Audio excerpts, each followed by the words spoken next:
Pô, Essa semana eu passei assim uma situação muito boa, né? Umas promessas que Deus tem pra gente, que eu tava com uma oportunidade aí batendo na porta e eu vinha a semana orando, sabe? Pra ver se daria certo e tudo. E quando foi no início dessa semana, eu fui participar lá do evento, né, pra ver se dá certo e tudo. Eu tava meio angustiado, pedi muito a Deus pra que Ele escolhesse a melhor caminho pra mim, né? Que fosse pra dar certo. E aí eu cheguei lá, acabou tudo dando certo, tudo como eu pensei, até melhor do que eu pensei, entendeu? Aí deu tudo certo assim, aí quando eu ia saindo no meu carro assim, já mais aliviado, né? Quando eu entrei assim na rua movimentada que tinha trânsito, aí vi um caminhão na minha frente. E o que tava escrito lá que fica aquelas placas lá embaixo, tinha escrito logo assim, Deus é fiel. E aí me veio logo um insight na cabeça, né? De quanto a tem gente gente que esquece acha às vezes que de é agradecer. coincidência, mas isso é não. Pois é. É mostrando que realmente a palavra dele se cumpre, né?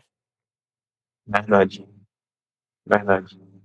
Cara, comigo tô cheio de bênçãos também, graças a Deus, as coisas indo bem no trabalho, na vida como um todo. Só ontem, bicho, que eu tava tomando banho no. Eu ia falar tomando banho no banheiro, né? Claro. Mas eu tava tomando banho, bicho, e caiu o vidro do que segura os sabonetes do meu pé, mas tô o pé aqui, mas foi, foi nada muito sério, não. Sangrou um pouquinho lá, mas agora já, na noite mesmo, já ficou tranquilo. Quando eu acordei já estava fechado, mais fechado os cortes. Mas, macho, é isso aí. Graças a Deus é bom demais quando a gente vive as coisas que Deus faz. E esse estudo aqui, ele vai nessa linha também. De certa forma, é um aviso, um alerta para nós de quando a gente chega nesse lugar que Deus prometeu. Quando a gente chega no momento de receber as bênçãos que Deus prometeu para nós. A gente vai ver aqui a história de alguns personagens, de alguns povos, e que Deus colocou eles em um lugar, que Deus prometeu algo para eles e entregou, e qual a postura dessas pessoas nessas situações. Teve gente que teve postura boa, teve gente que teve postura ruim. E tiveram consequências, sejam boas ou sejam ruins. E é isso que a gente vai ver aqui no nosso estudo de hoje. Então, qual o nome, qual o tema do estudo que nós vamos ver hoje? O pecado que aparece quando Deus responde às suas orações. Eu acho que aí já tem um spoilerzinho do que é, mas quero que vocês falem aí para mim, por favor, quem está aqui na chamada, algum pecado que vocês acreditam que pode aparecer quando você está numa situação muito boa, muito tranquila, com a família, financeiramente, enfim. Quando você está numa situação muito boa, quais pecados que vem logo na mente de vocês que podem aparecer na vida? Sem sombra de dúvidas, o orgulho é o primeiro deles e a autossuficiência, né? Verdade. Com certeza são duas coisas que a gente tem que lutar muito quando está vivendo a bênção, né? Mas pelo menos uma pessoa aí para a gente continuar. O que é que você acha que pode aparecer? Acho que muitas vezes também é a falta de gratidão, né? Que às vezes você consegue, tá ali pra pedir, você está sempre pedindo todos os dias, e quando consegue, às vezes você até deixa de agradecer, né? De glorificar o nome de Deus por aquilo ter acontecido. Meio que atribuindo a conquista a seu esforço, né? A você mesmo. Verdade. Tu tava falando aí de não voltar para agradecer, né? Eu lembrei da passagem de Jesus, que ele curou um grupo de homens, que eles estavam leprosos. Para quem não sabe, a lepra daquela época, hoje, ela é a hanseníase, que é uma doença na pele. Se alguém souber aí explicar melhor do que eu, que é a hanseníase, mas nas minhas palavras é uma doença na pele que aos poucos ela vai até alguns membros seus vão caindo. Tem pessoas que o nariz cai, tem pessoas que a orelha cai. Se alguém tiver mais propriedade sobre isso daí, faça um acréscimo, por favor. Eu acho que ninguém sabe, né? Então vamos continuar lá. Aqui para o nosso slide. A dificuldade costuma nos aproximar de Deus, porque essa situação evidencia como que nós precisamos do sustento dele. e que porque essa situação evidencia como nós precisamos do sustento dele e que ele abra as portas, como nós precisamos que ele abra as portas, né? Mas a abundância, ela pode nos afastar dele gradativamente. A gente começa ali na fase má, pedindo socorro de Deus, pedindo que ele abra uma porta de trabalho, uma porta de emprego, uma situação com a sua família, uma doença, uma situação que você está muito difícil, que com as suas próprias forças você sabe que não consegue, que é uma situação difícil, às vezes até impossível praticamente, e que você recorre a Deus. No momento da dificuldade, você se reconhece como pequeno e busca a Deus para que Ele ajude você a resolver essa situação. E quando a gente está bem, quando nós estamos com a bênção, seja financeiramente ou em qualquer outro sentido, como eu estava falando aqui, nós nos tornamos, como alguns falaram aqui, autossuficientes. Passamos a não precisar mais de Deus ou achar que não precisamos mais de Deus e vivemos a nossa vida assim, vivendo a nossa própria sorte, confiando na força do nosso braço, confiando na nossa inteligência, na nossa capacidade, no nosso poder, muitas vezes, dependendo da nossa posição social, enfim. E foi exatamente em relação a isso que Deus fez um aviso ao povo de Israel antes deles entrarem na Terra Prometida. E essa é a primeira passagem que nós vamos ver aqui. Fica em Deuteronômio, capítulo 8. Eu vou abrir aqui. Vocês estão conseguindo acompanhar aí, né? O som tá legal, a imagem tá aparecendo aí para vocês. Tudo ok aqui. Tá bom. Então eu vou começar aqui lendo de Deuteronômio, capítulo 8. Só ver até aqui, até onde diz assim: chamado para lembrar e obedecer. Obedeçam cuidadosamente a todos os mandamentos que hoje lhes dou. Assim, vocês viverão e se... deixa eu só contextualizar vocês aqui antes. Essa situação aqui está acontecendo no Êxodo, quando Deus tira o povo do Egito, que eles estavam sendo escravizados lá, né? Tendo que trabalhar para o povo egípcio. Deus tira eles dessa situação de opressão, de trabalho escravo, de trabalho muito duro que eles estavam vivendo, e leva eles para a terra prometida, que é Canaã. Então, nesse meio tempo, eles passam pelo deserto, né? 40 anos no deserto. Então, pronto, contextualizado, vamos continuar aqui. Obedeçam cuidadosamente a todos os mandamentos que hoje lhes dou. Assim, vocês viverão e se multiplicarão, e entrarão e tomarão posse da terra que o Senhor jurou dar a seus antepassados. Lembrem-se de como o Senhor, seu Deus, os guiou pelo deserto esses 40 anos, humilhando-os e pondo à prova seu caráter, para ver se vocês obedeceriam ou não a seus mandamentos. E aqui uma primeira coisa que a gente precisa observar já. Talvez você leia esse texto aqui, se concentre na palavra humilhando-os e pondo à prova seu caráter, né? Mas quando você vê aqui a história, você vê quanto que o povo era um povo muito desconfiado com Deus. Tudo que Deus fazia, eles faz. É como se tivesse Alzheimer. Esqueceram o que Deus fazia. Deus dava o maná do céu, que era o pão que caía do céu todos os dias para o povo. E o que é que o povo fazia? Todo mundo saía correndo para pegar o pão, todo desesperado, como se não houvesse amanhã e como se no dia seguinte fosse faltar comida para eles. Todo mundo ia correndo lá no maná, pegava, guardava, estocava dentro de casa e não confiava na provisão de Deus. Uma das coisas que Deus fez foi dizer que o maná ele seria enviado dia após dia para eles. Ou seja, um pão fresquinho.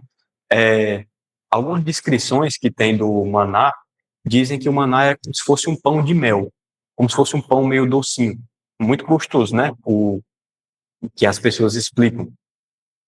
E mesmo Deus ele prometendo prover dia após dia, o povo ia lá como desesperado, que mostrava uma falta de confiança em Deus, e agarrava aquilo ali, acumulava com todas as forças e na prática não confiava em Deus, né? O que é que Deus fez?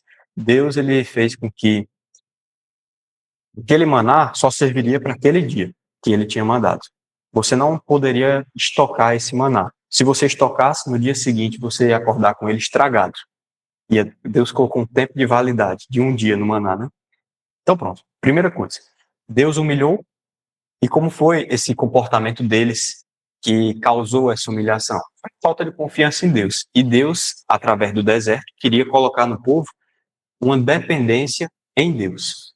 Que o povo, quando tivesse fartura, não dependesse da sua própria capacidade, não dependesse, não se tornasse autossuficiente, não passasse a pensar que o que eles tinham conquistado, o que eles tinham naquele momento, teria sido força do próprio braço deles, que é o que a gente vai ver aqui na continuação.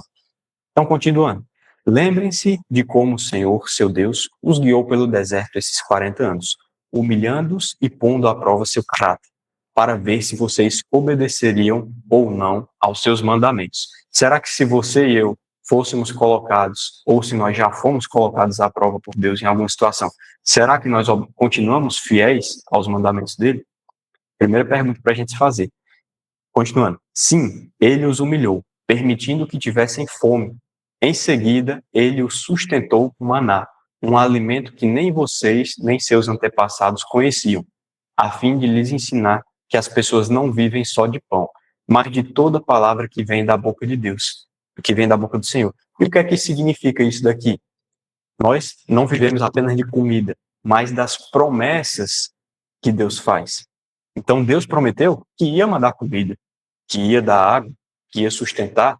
Deus colocava uma coluna de fogo à noite no deserto para que guiasse o povo pelo caminho que eles tinham para percorrer. Deus abriu o mar. Deus fez várias promessas e fez grandes sinais e prodígios para aquele povo. Então, nem só de pão, nem só de comida e água aquele povo ia viver, mas ia viver das promessas e da confiança na promessa que Deus tinha feito para eles. Então, esse povo ele não estava confiando nas promessas que Deus fazia. Ao longo de todos esses 40 anos, suas roupas não se gastaram e seus pés não incharam nem criaram bolhas. Pensem nisso.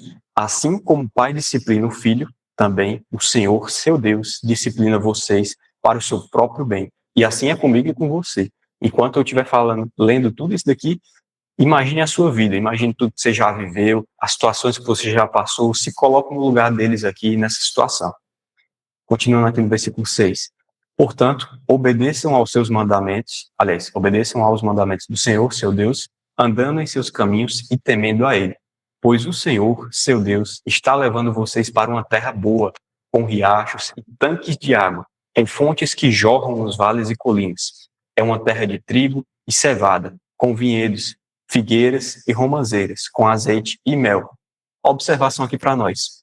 Foi o povo que plantou tudo isso? Não foi. Deus prometeu e Deus já entregou pronto. Ele colocou outro povo para produzir todas essas coisas e o povo chegou lá só para tomar posse. E observação, o povo que morava naquele lugar, se eu não me engano, eram os cananeus. Se eu não me engano, eram os cananeus. Eles tinham práticas que eram abomináveis diante de Deus. Eles sacrificavam crianças aos deuses, enfim, várias coisas. Então, só para vocês entenderem melhor o contexto. Continuando aqui do versículo 9. É uma terra onde há muito alimento e não falta coisa alguma. É uma terra onde há ferro nas rochas e cobre em grande quantidade nos montes. Quando tiverem comido até se saciarem, lembrem-se de louvar o Senhor, seu Deus, pela boa terra que Ele lhes deu. Da mesma forma é comigo e com você. Às vezes a gente passa por um deserto, como eles passaram aqui, né? No caso do deserto que eles passaram, foi um deserto literal. Mas o nosso deserto é uma situação difícil que nós vivemos na nossa vida, muitas vezes, e que assim como Deus colocou à prova esse povo e testou se eles se manteriam fiéis, se eles se manteriam obedientes, Ele também faz assim na minha e na sua vida, muitas vezes. E a pergunta é, eu e você nos mantemos fiéis em meio a essas situações? Será que nós nos corrompemos se colocados em situações como essas? Nos tornamos enrolões, nos tornamos ladrões, talvez, corruptos. Será que a gente se mantém fiel?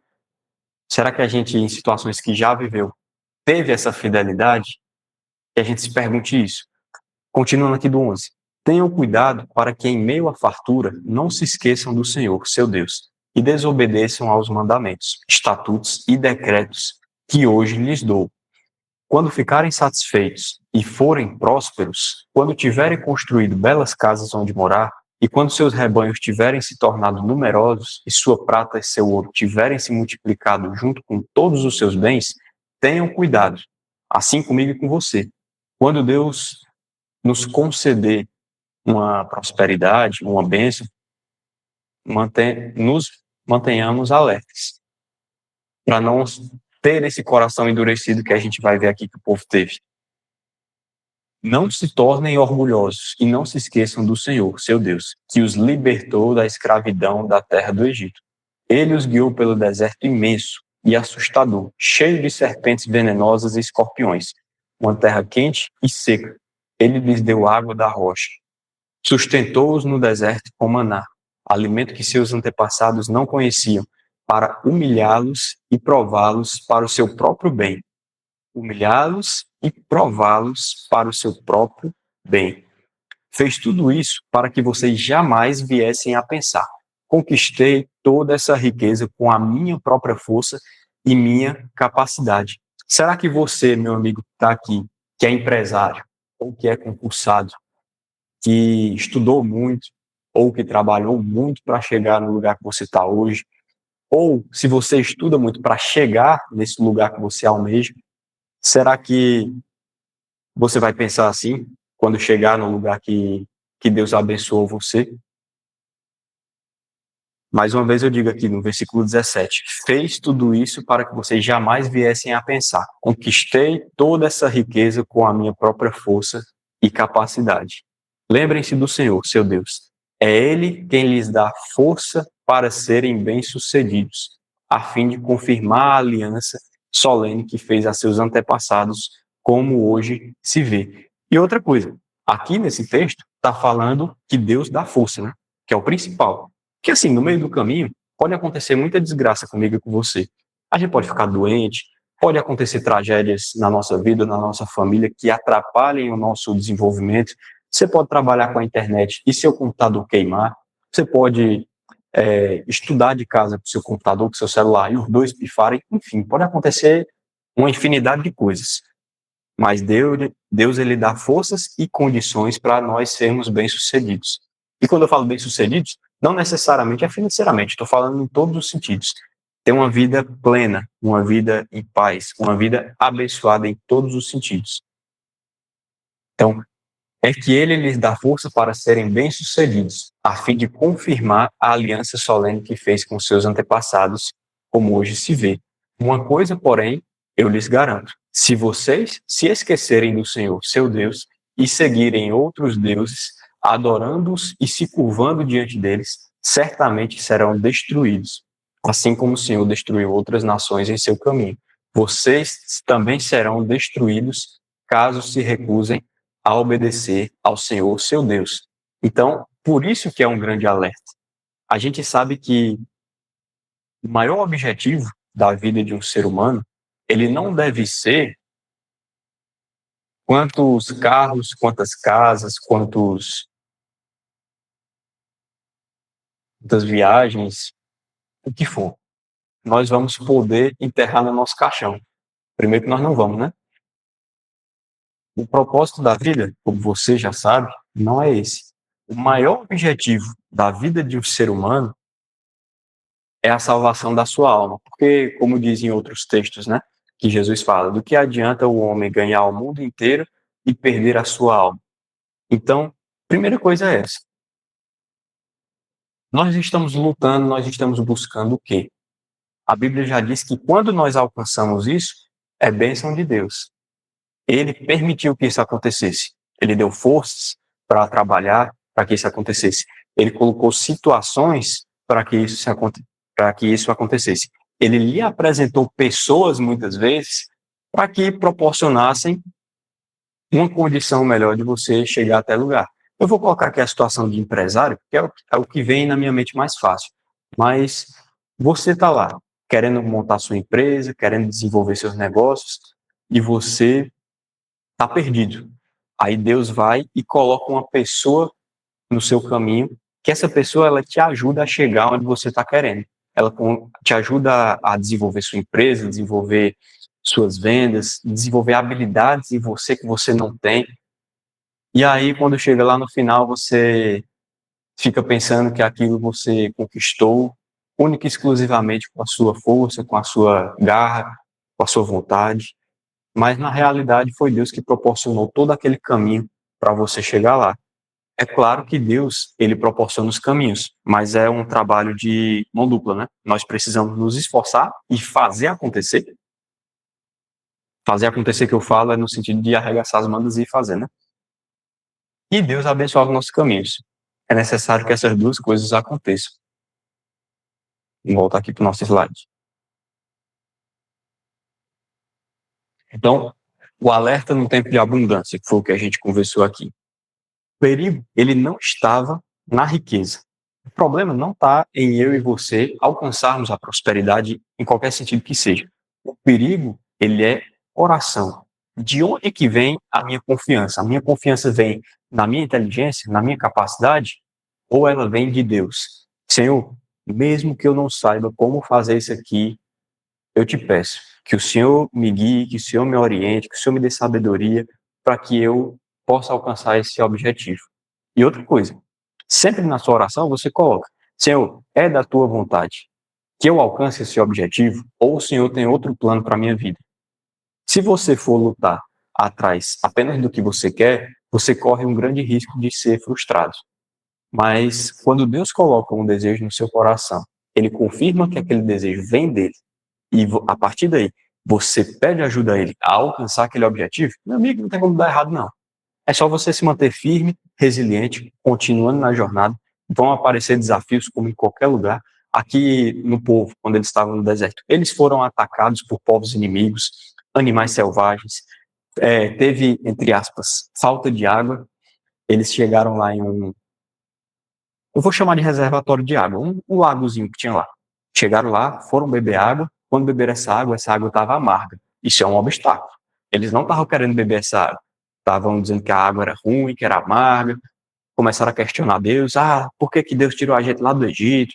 A gente trabalhava lá, mas pelo menos tinha comida e água, não sei o quê, não sei o quê. Não confiavam no que Deus podia fazer por eles e que Deus já tinha feito coisas muito maiores por eles.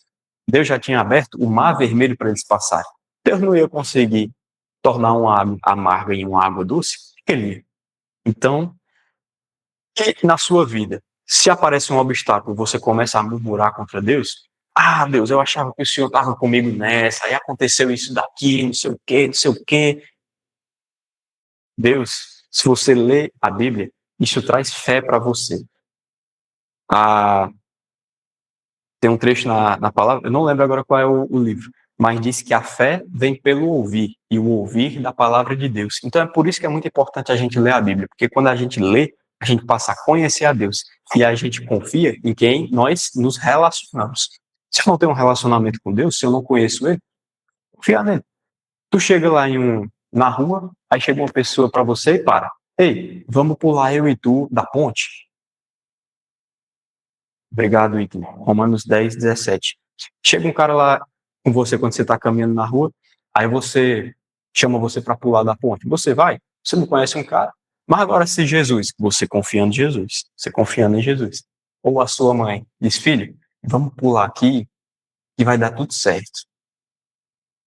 Você confia na sua mãe, né? Eu confio. Então eu acredito que posso até não saber por que vai dar certo, mas uma vez que eu confio, uma vez que eu conheço, eu confio. E com Deus é assim também. Por isso que a gente tem que ler a palavra, para renovar a nossa fé, para desenvolver a nossa fé, para a gente confiar, crer e seguir, obedecer. Por isso que é muito importante. Então, onde a confiança do povo estava e onde a minha confiança e a sua está? Se pergunte isso. Quando tudo começa a dar certo, existe a tentação de pensar que Deus já não é tão necessário. Já trabalhei aqui, já estou com muito dinheiro, posso viajar quando eu quiser, tenho aqui uma reserva de emergência para 2, 3 anos aqui. Amigo, quer saber? eu vou curtir, cara. Aí você deixa de ler a Bíblia, você deixa de orar, você deixa de buscar a Deus, você deixa de ir para a igreja. E aí tem uma má notícia. Às vezes você pode ter criado esse estoque todo, confiando, entre aspas, no seu dinheiro e no que você, entre aspas, também conquistou. E aí Deus ele pode colocar uma situação na sua vida que mostra quem você realmente é. E a gente vai ver uma pessoa que passou por isso em uma próxima história aqui, que tinha muitas coisas para se confiar, mas que dançou. Então, vamos adiantar aqui, daqui a pouco a gente chega lá e vocês vão entender melhor do que eu estou falando. A oração diminui, a dependência diminui, a gratidão diminui, e esse é um ponto muito importante. Quando nós não somos gratos a Deus, quando nós não cultivamos a gratidão, e eu não estou falando gratidão aqui só por uma grande bênção que você alcançou. Estou falando gratidão por acordar, por ter o que comer de manhã, por tudo. Tudo que nós temos vem de Deus. Outro trecho lá nos evangelhos diz que se Deus ele cuida até dos passarinhos, das flores, veste as flores com as roupas mais bonitas, quanto mais nós, seres humanos que somos feitos à imagem e semelhança dele, ele se importará muito mais comigo e com você. E muitas vezes, mesmo nós recebendo um poema desse por parte de Deus, nós não somos gratos. Nós esquecemos de tudo isso que a gente vive. E então, a gratidão é uma coisa que precisa ser cultivada em mim e você. A gratidão, ela também gera confiança. Ela também é fruto de confiança. E quando é uma via de mão dupla. Ela tanto gera confiança como ela é fruto da confiança. Uma via de mão dupla. A prosperidade pode produzir uma falsa sensação de autossuficiência, que foi o que Ítalo falou lá no começo, o Iago também.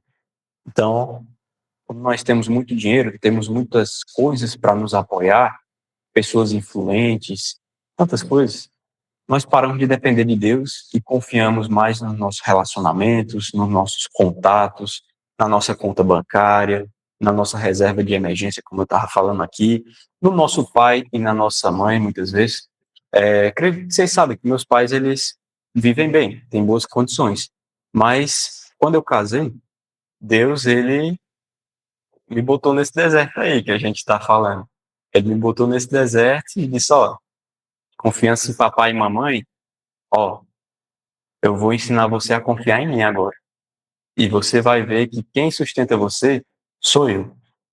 E eu vivi isso no começo do meu casamento. E, cara, por mais que tenha sido muito difícil, não faltou nada para mim, mas tinha aquela preocupação da conta caindo, baixando, entrando toda a vida menos do que saindo toda a vida menos do que entrava. E nesse período todo, Deus ele foi desenvolvendo a minha confiança nele, a minha dependência nele, que o meu sustento ele não vinha da força do meu próprio braço, ele vinha de Deus. Deus me dava as condições para trabalhar, eu trabalhava e ele abençoava. Mas não foi do dia para a noite, não é simples. Às vezes não é só você querer fazer acontecer, confiar em Deus, arregaçar as mangas e ir, que vai acontecer. Às vezes Deus quer colocar você no deserto para fazer o que ele fez aqui com o povo. Fazer o povo aprender a depender dele. Fazer o povo reconhecer que o povo não é nada sem ele e que eu e você também não somos nada sem ele. Sem ele, nós estamos perdidos. Nós estamos ao léu. Então, que a gente possa colocar nossa confiança nele. O esquecimento, ele começa no coração. No texto que a gente leu, um dos versículos diz assim: tenham cuidado, não se tornem orgulhosos essa época de prosperidade que ele está falando aqui. E não se esqueçam do Senhor, seu Deus. A gente já falou sobre isso, né? A dificuldade costuma nos aproximar de Deus, porque essa situação evidencia como nós precisamos do sustento dele e que ele abra as portas. Isso aqui eu já li para vocês, né? Bem, agora vamos para a história que eu tinha falado para vocês, né? Do cara que ele tinha no que se apoiar, tinha muitas riquezas, tinha muito poder e dançou. Vamos ver aqui. Daniel capítulo 4. É um textozinho um pouco mais longo, só que assim, é interessantíssimo. Então, por favor, peço que você preste atenção aí. Se você estiver fazendo mais de uma coisa agora ao mesmo tempo, dá uma paradinha, escuta a história dele aqui. Tem muita coisa para ensinar pra gente. Nabucodonosor. Passei nem vi, né? Peraí. Daniel capítulo 4. Vamos lá. Vou ler aqui. Nabucodonosor sonha com uma árvore. O rei Nabucodonosor enviou essa mensagem a povos de todas as raças, nações e línguas em todo o mundo. Paz e prosperidade. Quero que todos saibam dos sinais e das maravilhas que o Deus Altíssimo realizou em meu favor. Como são grandes seus sinais, como são poderosas suas maravilhas. Seu reino durará para sempre e seu domínio por todas as gerações. Eu, Nabucodonosor, vivia em meu palácio com todo conforto e prosperidade. Certa noite, porém, tive um sonho que me assustou. Enquanto estava deitado em minha cama, tive visões que me aterrorizaram. Por isso mandei chamar todos os sábios da Babilônia para que me dissessem que meu sonho significava. Quando todos os magos, encantadores e astrólogos, adivinhos, vieram, eu lhes contei o meu sonho, mas eles não foram capazes de me dizer o que significava. Finalmente, Daniel se apresentou diante de mim, e eu lhe contei o sonho. Ele se chama Beltesazar, em homenagem ao meu Deus. E o Espírito dos Santos Deuses está nele.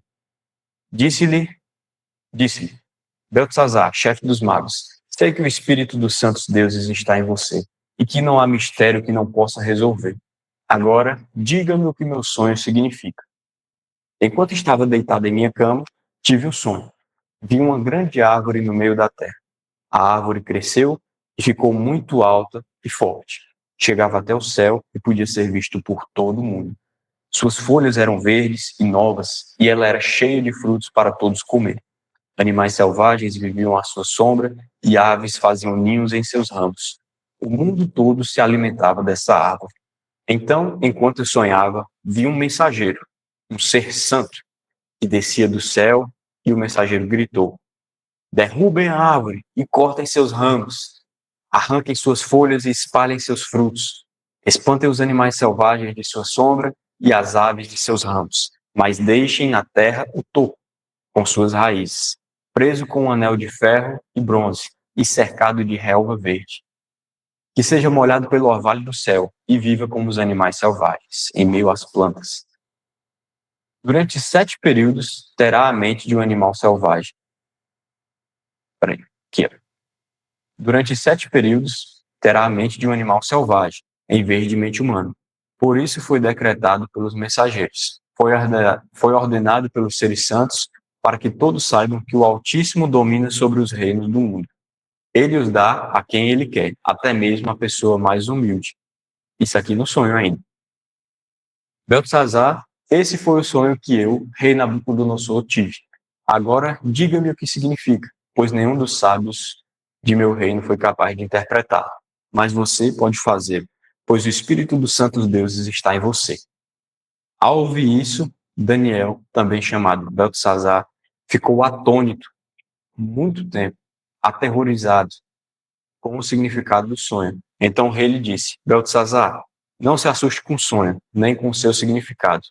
Beltesazar respondeu: meu senhor, gostaria que os acontecimentos pronunciados nesse sonho ocorressem a seus inimigos e não ao rei. A árvore que o rei viu crescia e ficava alta e forte, chegava até o alto céu e podia ser vista por todo mundo. Tinha folhas verdes e novas e era cheia de frutos para todos comerem. Animais selvagens viviam à sua sombra e aves faziam ninho em seus ramos. Essa árvore é o próprio rei Nabucodonosor. Pois o rei cresceu e se tornou forte e grande. Quando eu estiver lendo isso aqui, eu peço que vocês façam um paralelo com a vida de vocês. Então o rei viu um mensageiro, um ser santo que descia do céu e que disse: derrubem a árvore e destruam-na, mas deixem na terra o toco, com as suas raízes, preso com um anel de ferro e bronze e cercado da relva verde. que seja molhado pelo orvalho do céu e viva com os animais do campo por 7 períodos. Esse é o significado do sonho, ó rei, o que o Altíssimo declarou que acontecerá ao Senhor, o rei.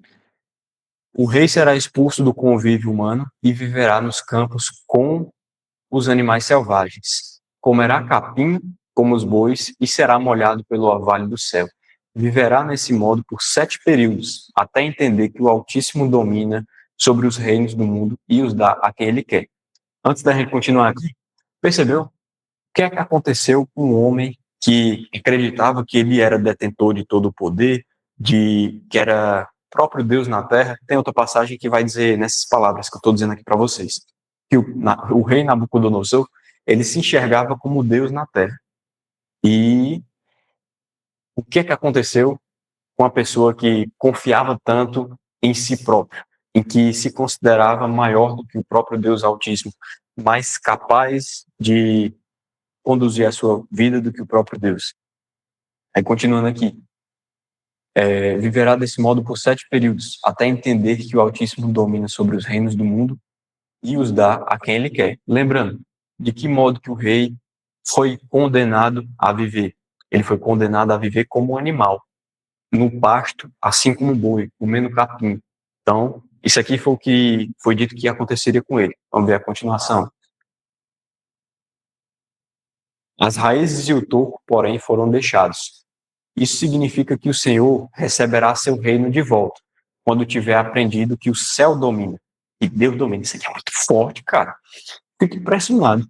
Às vezes a gente se acha bonzão e tudo, mas ler um texto desse aqui, cara, sabe que espada que Deus dá na cabeça do cara, macho? Você tá se achando bonzão? Pô, toma. O céu domina. Bicho, eu acho esse aqui muito impressionante. Aí, continuando. Ó rei Nabucodonosor, aceite meu conselho. Pare de pecar e faça o que é certo. Deixe seus pecados para trás e tenha compaixão dos pobres.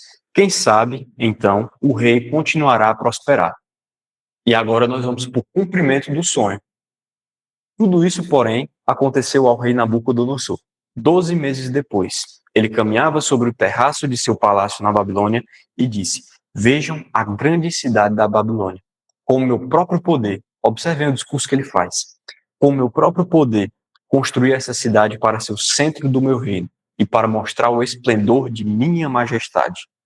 Enquanto essas palavras ainda estavam em sua boca, veio do céu uma voz e disse: Essa mensagem é para você, rei Nabucodonosor. Você não governa mais sobre esse reino. Será expulso do convívio humano. Viverá nos campos com os animais selvagens e comerá capim como os bois. Viverá desse modo por 7 períodos, até que entenda que o Altíssimo domina sobre os reinos do mundo e os dá a quem ele quer. Naquela mesma hora, a sentença se cumpriu e Nabucodonosor foi expulso do convívio humano. Passou a comer capim, como os bois, e foi molhado pelo orvalho do céu. Viveu desse modo até seu cabelo crescer como as penas das águias e suas unhas parecerem com as garras de pássaros. Nabucodonosor louva a Deus. Passado esse tempo, eu, Nabucodonosor, essa história toda é ele contando. Olhei para o céu e minha sanidade voltou. Louvei e adorei o Altíssimo e honrei aquele que vive para sempre. Seu domínio é para sempre, seu reino por todas as gerações. Comparados a ele, os habitantes da terra são como nada. Observa como depois de ver quem realmente mandava, o rei começou a se comportar. E uma coisa que eu e você precisamos pensar o tempo todo. Bicho, se eu fosse tu, eu não pensava que tinha força no meu próprio braço, não. Porque você vê aqui o que é que pode acontecer com o ser humano quando pensa isso, né? Quando pensa que é o todo-poderoso, o manda-chuva, o cara que tem um controle sobre tudo. É isso aqui que pode acontecer. Às vezes, no caso do Nabucodonosor aqui, ele era um rei, mas e se você se gabar para sua família que você tem dinheiro, se você se gabar para sua família que você não passa por necessidade de jeito nenhum, de alguma forma humilha alguém que está ali no seu convívio, e Deus vai e faz um negócio desse aqui para você ver quem você realmente é. Aí você vai falar: Gabriel, mas eu sou concursado, cara. Isso aí não acontece comigo, não. Meu amigo, Deus faz o que ele quer. E quando ele quer fazer alguma coisa, ele faz como ele quer. A gente não tem como fugir da vontade dele. Não tem como fugir do que ele decreta. Não tem como fugir do que ele estabelece que aconteça. Então, você sendo concursado, você sendo o que for, meu amigo, você sabe que existe gente corrupta. Você sabe que existe, enfim, eu falei corrupta aqui, mas pode ser qualquer forma. Alguma pessoa pode colocar a perder tudo que você demorou antes para conquistar, para que você entenda quem você realmente é. Você pode se arrepender e volta e Deus colocar você na posição que você tinha um dia, pode. Mas eu acho que ninguém aqui quer sentir o peso da mão de Deus, né? O peso da justiça de Deus, o peso da realidade. E continuando. Quando minha sanidade voltou, também recuperei minha honra e majestade de meu reino. Meus conselheiros e nobres me procuraram e fui restaurado ao meu reino. Observe aqui, e quando ele se arrependeu, quem procurou ele foram os próprios conselheiros e nobres, né? E muitas vezes Deus faz assim também. Quando a gente se arrepende, tinha uma posição, tinha um trabalho, tinha, enfim, qualquer coisa, e fez uma besteira, ou então aconteceu alguma coisa que Deus tirou você daquele lugar para ensinar alguma coisa para você. Quando Deus quer restabelecer você, ele pode fazer as próprias pessoas que conviviam naquele lugar trazer você de volta. É uma das formas que ele pode fazer. Continuando. Meus conselheiros e nobres me procuraram e fui restaurado ao meu reino, com muito mais honra que antes. Agora eu, Nabucodonosor, louvo, glorifico e honro o Rei dos céus. Todos os seus atos são justos e verdadeiros, e ele tem poder para humilhar os orgulhosos. Ele tem poder para humilhar os orgulhosos. Não é porque o cara é presidente, porque o cara é rei, porque o cara é qualquer coisa que ele pode se confiar que ninguém tira ele de lá. Existe um Deus que manda em todas as coisas. E tudo que acontece, seja bom ou seja ruim, tem a permissão dele. Claro, tem a responsabilidade, muitas vezes, do ser humano, tem também a ação de Satanás, mas se um presidente ele chega ao poder, tem a permissão de Deus, ele tem o controle de todas as coisas. Não significa que ele aprovou que ele esteja lá, mas ele permitiu, né? Acredito que vocês entenderam o que eu quis dizer nesse sentido, de que Deus tem o controle de todas as coisas. O perigo de acreditar que somos autossuficientes. Aí aqui de novo o texto. Na mesma hora cumpriu-se o julgamento contra o Nabucodonosor. Foi expulso do convívio das pessoas e passou a comer capim com os bois. Aqui uma imagenzinha, né? Para fazer vocês imaginarem melhor como que seria essa cena do Nabucodonosor comendo pasto junto com os bois. Um cara que era vestido ali de rei, né? Aquela roupa toda imponente e tal. Aqui não tá mostrando as unhas, mas imagina aí, um cara com as garras gigantescas lá e tal. E aqui, uma coisa que toda vida que eu vejo essa história, eu lembro. Olha aqui essa notícia. Transespécies, transespécies, pessoas que não se identificam como humanos, distribuem lambidas em avenida europeia. Cara, teve uma vez que eu tava vendo um vídeo desse, né, com tinha uma pessoa caminhando na rua, acho que era na Europa, se eu não me engano. A pessoa tava caminhando na rua e na coleira uma pessoa dessas daí, né, que se identifica como humano. E aí, cara, Deus trouxe na minha memória essa passagem de Nabucodonosor. Nabucodonosor, ele confiava tanto na força do próprio braço dele, se considerava tão poderoso, tão independente, tão que não precisava de Deus, e recebeu a humilhação, né? Além disso, ainda tem um outro fator também, né? Que é o diabo, Satanás, nosso adversário. A Bíblia diz que o diabo ele é adversário de Deus e ele é adversário também dos seres humanos, porque os seres humanos eles são imagem e semelhança de Deus, né? Então tudo que o diabo ele pode fazer para destruir, para humilhar, para acabar com a vida do ser humano e de preferência para rir da cara dele, ele faz. E uma coisa dessa daqui não é diferente. De onde que é normal uma pessoa se comportar desse jeito? Isso é um ato de humilhação, cara. Um ato de grande humilhação. E é o preço que se cobra por confiar nos seus próprios caminhos, por achar independente, por se afastar dos caminhos de Deus. E, para a gente finalizar aqui, a última questão que a gente vai ver, o contraste com o rei Salomão. Vamos ler aqui 1 Reis 3, 9.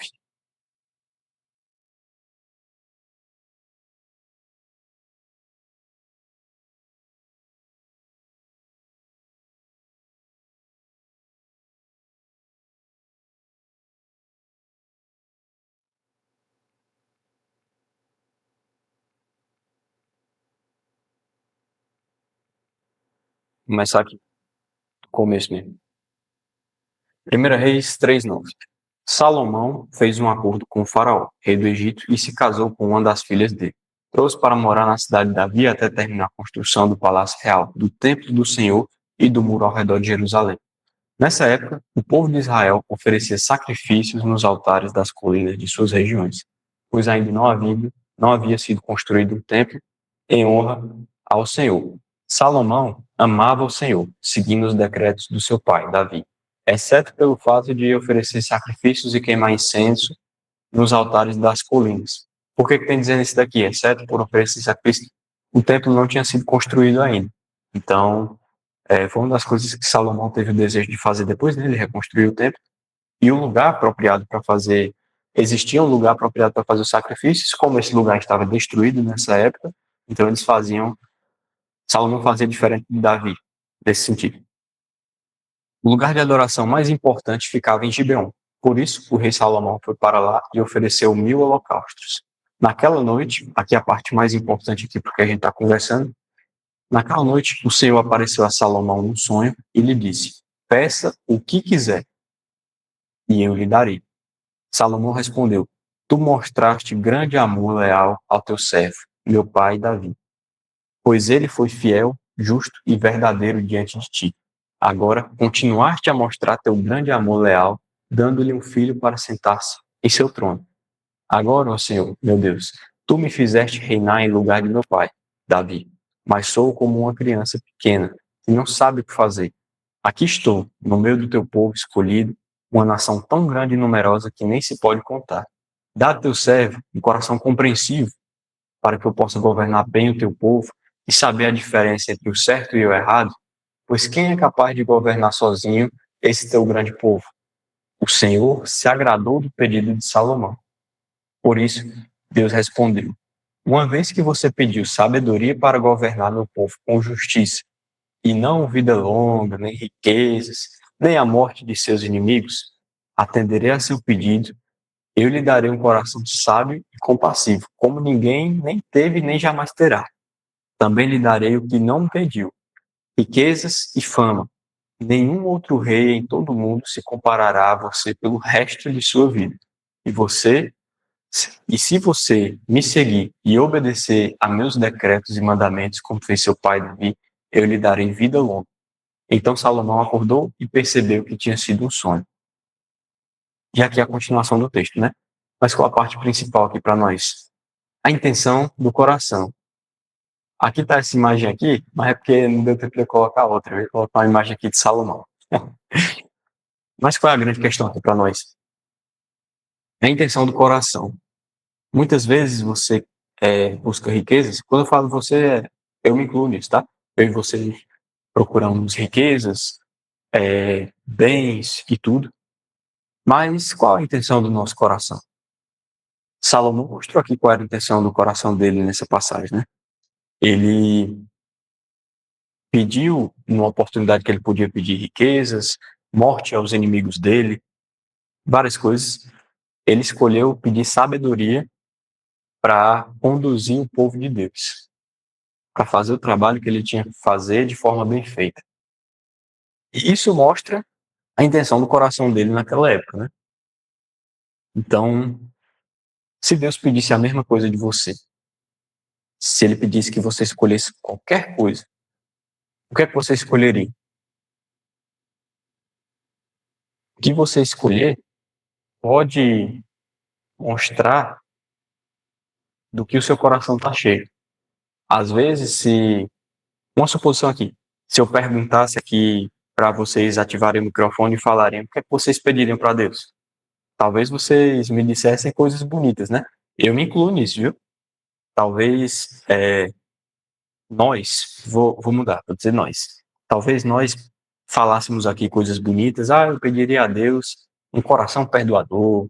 Eu pediria a Deus sabedoria. Eu pediria a Deus condições de abençoar as pessoas, não sei o quê. Mas essa não ser a nossa real intenção no profundo do nosso coração. No caso de Salomão, ele fala para o próprio Deus.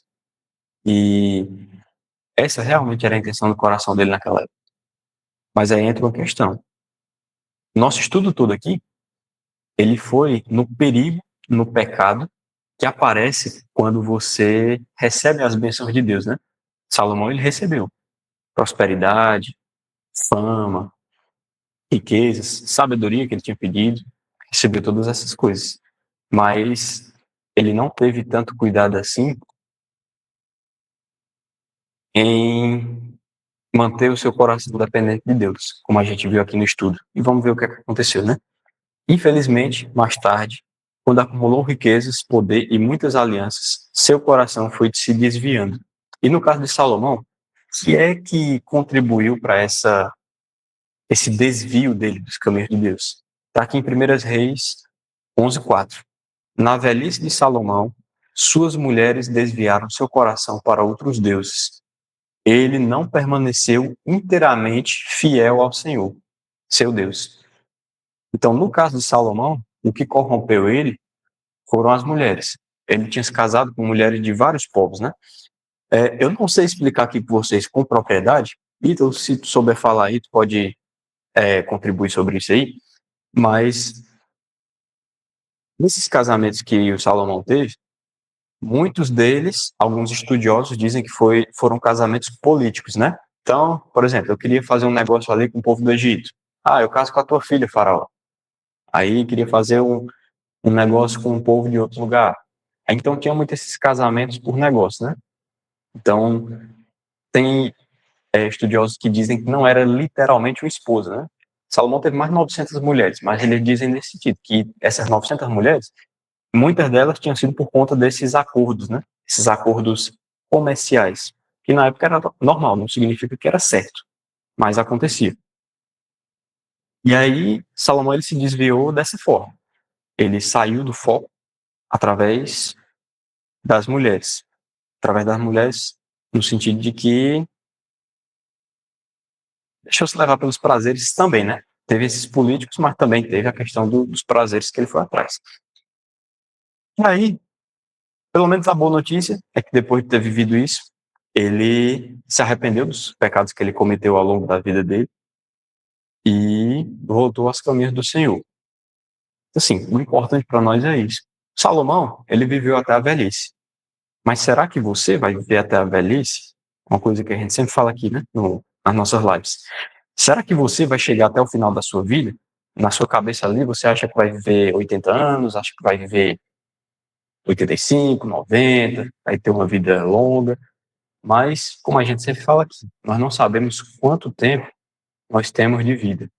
Não sabemos se vamos ter um infarto fulminante a qualquer momento, não sabemos se vamos sair de casa para trabalhar, sofrer um acidente e não voltar para casa. Não sabemos qual a última oportunidade que nós temos. Então, a oportunidade que a gente tem de se arrepender dos caminhos que a gente vinha vivendo, da gente colocar a nossa dependência em Deus, a nossa dependência verdadeira, não é aquela dependência de dizer eu confio em Deus e na prática seguir pelo meu próprio caminho. Não. É a dependência de ver o que é que Deus está falando ali na palavra dele e obedecer, seguir naquela direção. Nós temos a oportunidade de fazer isso hoje, agora. Como a gente estava falando, ninguém sabe o dia de amanhã, ninguém sabe quanto tempo tem para fazer isso. Deixa eu só tirar aqui da transmissão. Deixa aqui só. Ninguém sabe quanto tempo tem para fazer isso. Nosso tempo é hoje, nosso tempo é agora. Então, se você não fez isso ainda, você precisa fazer. Se de tudo isso que a gente viu aqui até agora, você fez sentido para você, não deixe para depois. Aí onde você está, faça uma oração sincera. Diga, Senhor, eu, ao longo da minha vida, vivi caminhos muito errados. vivi caminhos que eram contrários do que o Senhor ensina na tua palavra. Eu não segui os ensinamentos que o Senhor ensina para ter na prática na minha vida, mas eu quero fazer isso agora. Quero que o Senhor perdoe os meus pecados, quero que o Senhor me ajude a viver a vida que o Senhor pede que eu viva e quero que o Senhor transforme a minha história. Quero realmente ser grato e fiel ao Senhor. E obrigado por tudo que o Senhor fez por mim até hoje, por todas as oportunidades que o Senhor me deu. Quando eu falo oportunidades aqui, é principalmente no sentido de salvação, no sentido de você estar vivo hoje para poder fazer isso. E que você faça essa oração, não deixe para depois, e tenha essa oportunidade de ter a sua vida transformada. Porque por mais que você, ao longo da sua vida, vá passar por dificuldades, por luto, por dor, por sofrimentos, Jesus disse que na vida nós teríamos aflições, mas que nós tivéssemos bom ânimo, que Ele venceu o mundo. E com a gente também vai ser assim.